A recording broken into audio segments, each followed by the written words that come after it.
Hooray for recording 3 Q&As in a row, NJ. Welcome to Q&A number 90 with us, the British Fist. Mr. Parkin here. In the same shirt as last week, because we haven't changed clothes, because we're just doing this right after the last one.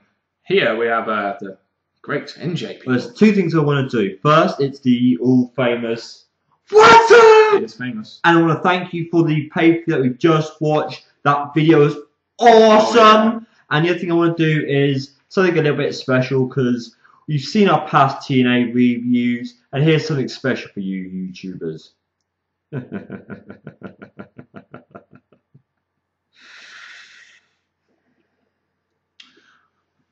Okay, that caught me by surprise there, NJ. If that is your real name. Subscribe down below, comment down below, and like down below. Make sure you keep continuing your questions so we can continue doing these Q&A, much like another OT whatever show we're doing right now.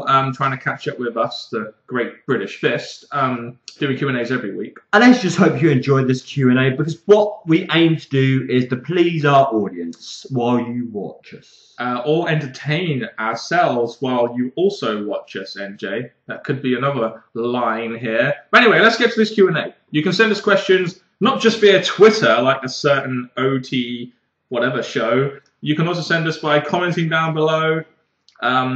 You can also send us by inboxing us on YouTube, or by our Facebook /British Fist, or by Google Mail. Danny Parkin 02 at googlemail.com is available if you want to ask us questions there. So all sorts of ways to ask questions. But anyway, let's get down to this Q&A on this new lovely camera. Latte Carter. What if WCW bought out WWF? What do you think wrestling would be like now? And where would Austin, Rock, Triple H take out others would it be at now? So if WCW brought out WWF, how would it be like? WCW would just be the big brand, wouldn't it? Yeah, basically the same way, but with probably more variety of wrestlers. I mean, you'd have, well, it would be the same wrestlers essentially, but you'd have WCW probably being like what WWE is now, and WWE being the sad story of went out of business because this one won essentially. So it would kind of be like it is now. There might be some subtle differences, like with the talent and everything, but you know, it would basically be the same with one company kind of dominating and the other just being a sad story on a DVD with a rise and fall before it. And what if Rock never went to do movies? How do you think his career would have went?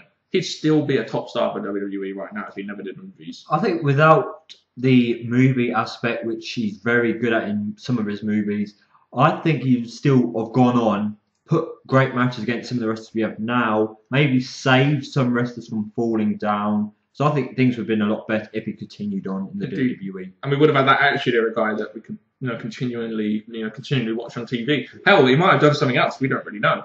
Nick Glenn, what are your thoughts on the rumours that Hulk Hogan wants to be world champion in TNA?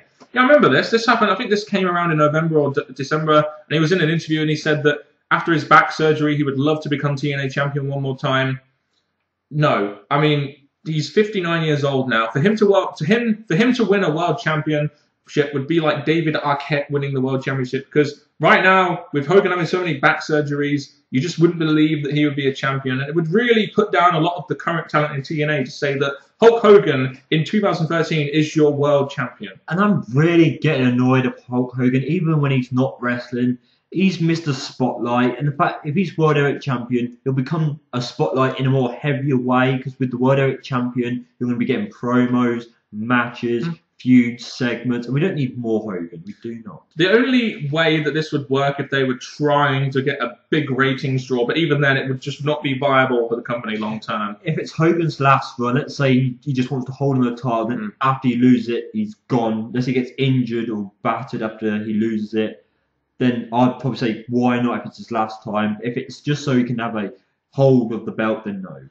Wildcat8329. Do you see Ric Flair's record of 16 World Heavyweight Championships being broken? The thing is now is title changes are very common, I guess you could say. So at some point down the line, I think it will change. I mean, Triple H didn't beat it. I think the most likely one we have right now is Cena beating it, because you can see him being a top guy down the line still. But you never know. It may not be broken, but with the championship changes that we get, you never really know, do you, unfortunately? WWE, fuck you, because you're going to give it to Cena, because you're going to give everything to Cena. And if he beats Ric Flair, what's that trying to say? You've got Ric Flair, who can wrestle, who's one of the greatest. You're letting John Cena pass his... You're saying Cena can't wrestle? Yep, Cena can't. Oh, okay, fair enough. I think he can wrestle, but I guess we have different definitions of the term wrestling, I guess. Howard the Man, which one of 3 and B would you get rid of? Slater, Drew McIntyre, or Jinder Mahal, and who would you keep? Well, this is easy for me. Keep Drew McIntyre, get rid of Heath fucking Slater. I'd get rid of Heath Slater, even though I personally felt when Jinder first came in, he could have been a Muhammad Hassan kind of character, a big, strong heel in that kind of area. A non-American heel. But the way that Drew McIntyre was brought in as well, he could have become a World Heavyweight Champion. So it's a mixture of the both, but I'm going to lean more towards Drew. I agree with you there. Anything goes show WWE. Well, what was your biggest mark-out moment ever? Well, I guess for your mark-out moment, you'd have to go something to do with Triple H, wouldn't you? It'll be either Triple H's Return 2-on-2, I did love that, Rumble, yeah. or even though I didn't watch it live, Kane's debut, because it's just the way they did it, it was unexpected, even though Paul Bearer was hinting it. I just loved that. Many mark-out moments, many from the Attitude Era. I mean, you have like Edge spearing Jeff Hardy hanging from the belts in TLC 2. That was a massive mark-out moment for me. CM Punk taking the belt and leaving WWE at Money in the Bank 2011 was another big mark-out moment because I was watching it live. Austin Aries winning the belt at Destination X. That was a big mark-out moment because you didn't really expect it. And once again, I was watching it live. Cena losing to The Rock. That was a mark-out moment, was it? Oh, I can't blame you being a Cena hater. Dino Mac 24. I was wanting to ask why the face of the company is a person that is not champion. In my opinion, the face of the company should be someone who is, for example, the World Heavyweight Champion or WWE Champion. Just my opinion. Your thoughts? As I just belched after that chicken palace with you, which was lovely. It was indeed. But with the face of the company, I don't think it has to be champion. It's just got to be someone you can look up to. You can believe that they can do the right thing for the company, like put on great matches, be a main eventer that can put over stars, someone that works their ass off, someone that fans are behind. Even though Triple H was face the company just because he was a strong heel and everyone was bowing down to him because of what he was used as. So I don't think it has to be champion. The belt may make them important, but I don't think the belt's needed. I don't think the belt is. I don't think the best guy in the company should be world champion all the time. I mean, you look back at any era, like even when Austin wasn't champion, he was still the top draw in the company. You look at Survivor Series 2002. His feud with Triple H was bigger than the belt. So the top guy doesn't always have to have the belt. The belt is there to try and make some of these guys, maybe into future top guys. It's not always there for the top guy, but it sometimes is, it sometimes isn't. But just because the belt isn't used just because the champion isn't the top, just because the top guy isn't champion, it doesn't mean that the belt means less, in my opinion. That's all I'm saying. UberDef66. If Boogeyman does make an in-ring return, who do you think he should feud with? He had that return. I can't remember, was it the 20th anniversary show? I can't remember when it was, but he had that return, and a lot of people thought that he might be. Oh, it was at the Slammies, wasn't it? A lot of people thought that he might come back, but he hasn't really done it, has he? Well, when I look at the Boogeyman, I think, again, not feud with, but I would love to see him get involved with Booker T again to relive those memories when he had that feud with him. Assistant GM, imagine that. That would be quite interesting. If I had to pick someone just for the sake of it, depending on what he comes in, if he's a facey Boogeyman, I would love, for the comedy purposes, CM Punk. Go get CM Punk. Tag team with Santino or something. Something along those lines. Or maybe the Punkosaurus. TR3DA Truth. In every tag team, there's always one member of the team who just has more charisma and just stands out more. So in each of these teams, I want you guys to name the members who you think stood out more. Edge and Christian. I mean, that's obvious. I think Edge always stood out from that one. The Hardy Boys. It's Jeff, but again, I'm going to give Matt the credit for WrestleMania 25. You love that match, didn't you? I Oh, don't know why. yes. It wasn't that good. But Jeff Hardy always had more charisma, more connection with the fans. The Dudley Boys, we don't really know who was the better one until Bully Ray broke up in the singles run in TNA, being Bully Ray. I'm going to say Bubba. Bubba Ray. The New Age Outlaws. Road. Both mid-carders, but Road Dogg had more, in my opinion, to offer with the mic skills and the charisma. Even though Billy Gunn did go on to do different characters and that, but Road Dogg, I think, was the one people would always that led to stuff on mic. He was always the first talker. Exactly. He was always the one that, dominated the mic, and because his mic work was much better. Team Hell No. Who's the one with more charisma, do you think? I'm leaning more towards, which is a shame because this person's been through some heavy stuff that you could have got behind him, but Damon Sandow. That's Team Rose Scholars. Oh, We're doing Team Hell No. Rewind. Rewind. We could do Team Rose Scholars. Yeah, let's just say we did Rose Scholars. Yeah, you think Sandow? I think Cody Rhodes. But in the one that it's actually said that I completely went the wrong way. In over-wise, it's Daniel Bryan, but I think Kane's the one, he's always been winning more matches than Daniel Bryan in this tag team. He's been the one who's almost saved the tag team from matches. Daniel Bryan's recently started to show himself in a proper way, but Bryan's more over. I'm going to say Daniel Bryan, simply because, like you said, he is way more over, and the gimmick suits him a lot better. They're both pretty entertaining in this gimmick right now, but I'd say Daniel Bryan right now. Primetime players, Titus O'Neil. None. Titus O'Neil is out of the two. Titus O'Neil, in my opinion, by far the best. Kaz and Daniels. It's got to be Daniels. The proof of this is, even though the tag team before is Washington, but they got rid of him, in this one, every time Kaz gets the microphone, he's always putting over Daniels. So I think Teenage basically gave us the answer there. Yeah, and you notice how you just said Daniels. It was like, yeah, perfect timing for me to come in there. I say Christopher Daniels. I mean, Kaz has improved, in my opinion, but I don't believe he's at the level of Christopher Daniels, personally, who's improved, in my opinion, just as much, but is still on a higher level. 1480 Dave Gillum. Interesting name. Do you guys think there will be any more members added to the Shield, and who would you add? Well, they've got 3 members right now. Do you think they could add some more NXT talent to that group, maybe? I think the Shield being the 3 members, they've done this with every other faction. There's always been a new member step in. Why not just have this faction be this faction? This faction's got 3 members in. That's the way it should be. They feel that they're a group of their own. They don't need anyone else. I think, to be honest, they're fine as they are. I really do. I agree. I think keeping them as 3 is fine. If they were going to bring someone else in there, someone like a Chris Hero, Cassius Ohno, I'd say add him. But not necessary, is it? If anyone was needed, I think for the sake of it, even though he's already over as it is, I think Mark Henry would be, the attire, the picture wearing it, the dog tie. It would. I'll say Mark Henry, but not needed. Mark Henry and the Shield, people. I think Smokey would be happy about that one. Noah James from Twitter, one of the very rare people that asks us questions through Twitter. What gimmicks from the current era would have worked back in the Attitude Era? CM Punk has an era of controversy about him, so I think Attitude Era CM Punk could work. Who are you doing? Daniel Bryan. You think Bryan could have worked in the Attitude? I think there's many people in the Attitude Era that had the whole submission-y technical stuff that you could have had Bryan team go up against. What about the Funkasaurus? I mean, you could have been like a Rikishi with a real bad rip-off. Well, yeah, well, what about a Ryback? Do you think he could have been like a Goldberg-type character in the Attitude Era? Rip-off. Well, it's a rip-off, but I'm just saying.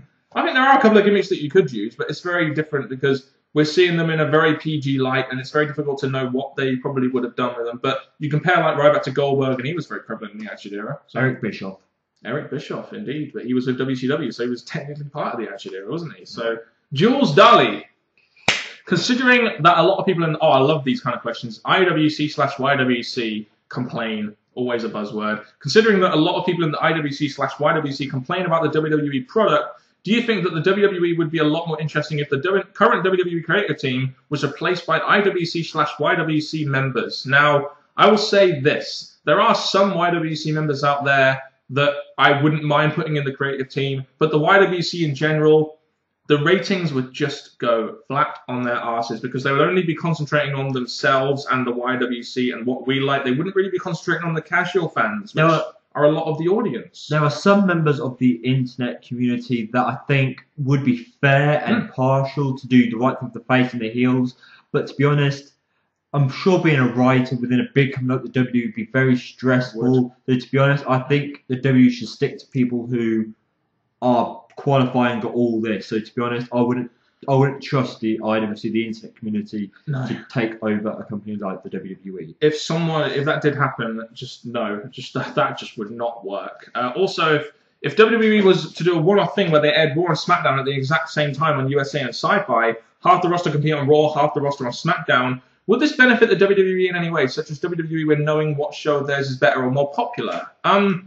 Well, to be honest, they're going to give Raw, even if they do that, they're going to give Raw the better anyway, because they've always had SmackDown as their sort of like second show. Well, if they do it, let's say they go your question, they do it level each, you know, good wrestlers here, good wrestlers there, top guy there. I still think it could benefit because it will help the WWE know which wrestlers and which shows more popular. But to be honest, I think the WWE, instead of trying to balance out each show and each roster, they're always going to stick to one show being a build-up show and the other one being the spotlight. And also, what's the point when you could maximize your viewership rather than essentially half it? I mean, you have all your viewers watching Raw one night, all your viewers watching SmackDown the next night. If you try and put all your, let's say, 4 million people watch Raw and SmackDown together, or 5 million or whatever, you're essentially cutting your audience in half when you could have a load of them watching Raw and then more watching SmackDown. So I don't think that would be a good idea, not even if they did it for one night. I'm not really sure what the point of it would be. Like a Monday Night Wars in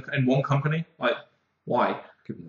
J Scarinus Faction. I'm not sure if I... Jaskarin Cinefaction. I'm sorry if I pronounced that, but it is incredibly hard sometimes to read these very, very complex names. Can WWE ever allow Punk throwing a pipe bomb at Chris Benoit? How would you feel about it if it ever happened? Lord Voldemort. Sorry. How can WWE ever allow Punk throwing a pipe bomb about Lord Voldemort, thou who shall not be named? How would you feel about that if it ever happens? We'll just edit that bit out. It's fine. Should do.